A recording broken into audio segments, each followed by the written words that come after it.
Hello, my name is LinkingX2 and welcome to another item review. The last part about the late Morellonomicon has been quite a long time ago, so today we're talking about the Divine Sunderer, which has been talked about quite a bit as it has seen some play in pro play and solo queue respectively, with a 3.3 build rate. So we will look at the item, its passive, compare it to the more traditional setups, but before, please note that these numbers that are shown on screen are rounded by me, the League Wiki, as well as the game, so this could lead to small inaccuracies if you do the numbers and the math yourself. Now, a short introduction to the item. As you see on screen, Divine Sunderer, 40 AD, 20 ability haste, 400 HP. Rather nice stats for a bruiser. The unique Spellblade passive, proc every 1.5 seconds after ability. It does 10% of the target's max health as physical damage with a minimum of 150% of your base AD. And additionally, this heals for 50% of the damage done through this proc, 30% for ranged champions. Before going over the numbers in more detail, first though, lifesteal as a comparison, it's X% from the damage post mitigation as health restored. It goes from the total auto attack or certain on hit damage like GPs or Ezreal's Q, and yeah, the key is the total damage dealt is being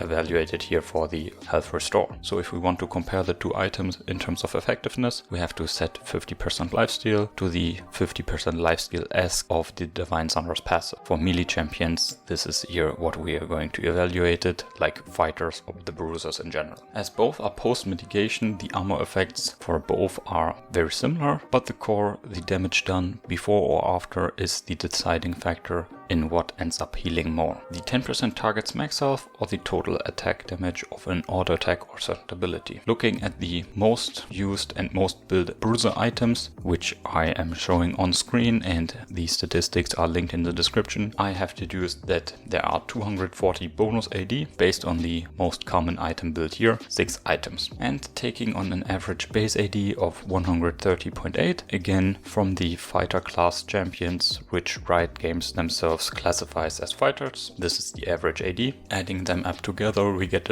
371 AD at level 18, and as an average attack speed of 9.3655 at level 18, not considering any steroids, and using the same champions again that are classified as fighters. So in the 1.5 seconds cooldown of the Divine Sunderer, the average fighter can only do one auto attack in reality. Here in theory, he can do 1.404825 auto attacks in that time frame. The 10% target's max health are now facing 371 AD multiplied by the auto attack factor of 1.404825 for a total of 521.190075, which roughly is 521 damage pre-mitigation, which is the comparative value we are using here. Now let's compare the two in some scenarios. Firstly, against the practice dummy in the practice tool, it has 1000 HP and 0 armor. First, Divine Sunderer's 10% max health would be 100 damage, so this is lower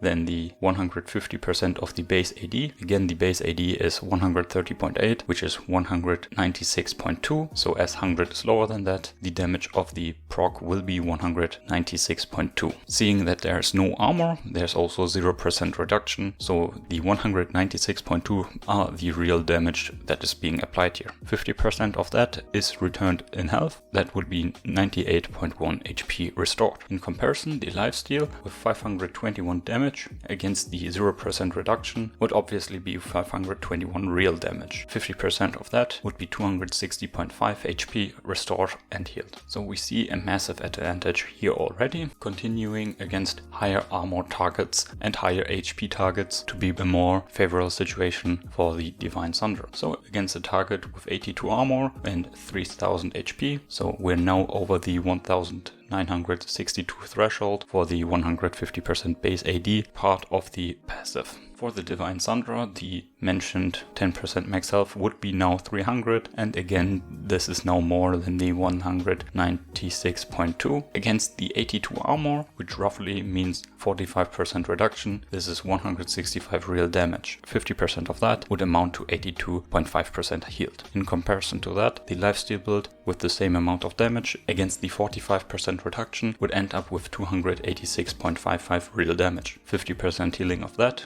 we'd end up with 143.275 HP healed. Again, quite a substantial amount more. But now we're looking at a special target. So someone bought Thornmail with the 60 armor and obviously the anti-healing passive. The same target applies in terms of HP, so the 10% max health are again 300. Now against more armor, which means 59% reduction, 123 damage is applied. 50% of that, which means 61.5 potential HP restored. But factoring the 40% healing reduction of Thornmail, this ends up with 36.9 HP healed. Considering the lifesteal build now, we start up with the 521 again, same reduction value of 59%, ending up with a total of 213.61 damage. Again, 50% of that would be 106.805. Negating 40% of the health restored, we'd end up with 64.038, which again is quite the substantial amount more.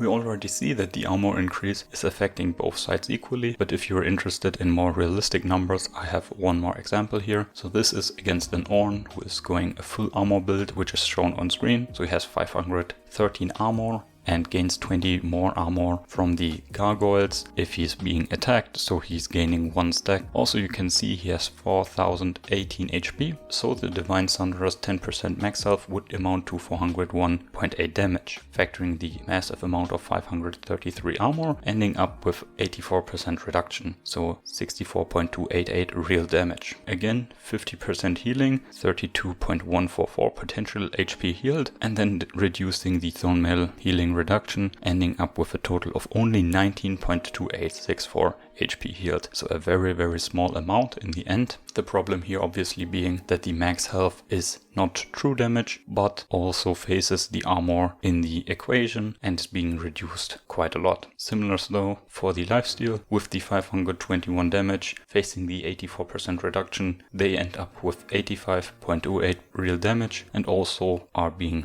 heavily reduced to at the end 25.584 HP restored, so only 6 more, but obviously percentage wise these 6 are now quite a lot. We see with an increase of HP, obviously the 10% max health does increase as well in terms of damage, and so does the damage of the Divine Sunderer in general, and in turn the healing increases as well. But even against the full tank in the late game, in most cases the max HP is still too low. In this comparison it has to be above 5210 HP, which is not a usual stat to reach in the late game, and only there before level 18 and max items, cause the earliest this can be reached without rune or ability help like Cho'Gath's ultimate would be Silas at level 14, but also with 6 items. With this I want to underline how unlikely a HP pool of over 5200 is. As a side note, if we would not look at the cooldown, which would mean an exclusion of the attack speed and as such the factor of roughly 1.4, the HP value the enemy would need to have would also shrink to 3711 for Divine Sunderer to heal more and damage more, which by the way is still a very large amount nonetheless. This is Divine Sunderer without its Mythic passive, which gives 5% armor pen. With 4 other legendaries this would amount to 20%, of course having the boots in your usual build. Let's apply this to the last example to show how it would fare with that in consideration. The 10% max health stays with 401.8 damage. The armor of 533 still would reduce 84%. The 20% armor penetration is not applied at the reduction value but at the armor, which does not really do too much because it would reduce the armor to 426.4, which in turn still would reduce 81%. So you'd end up with 76.3298 real damage, which is noticeable amount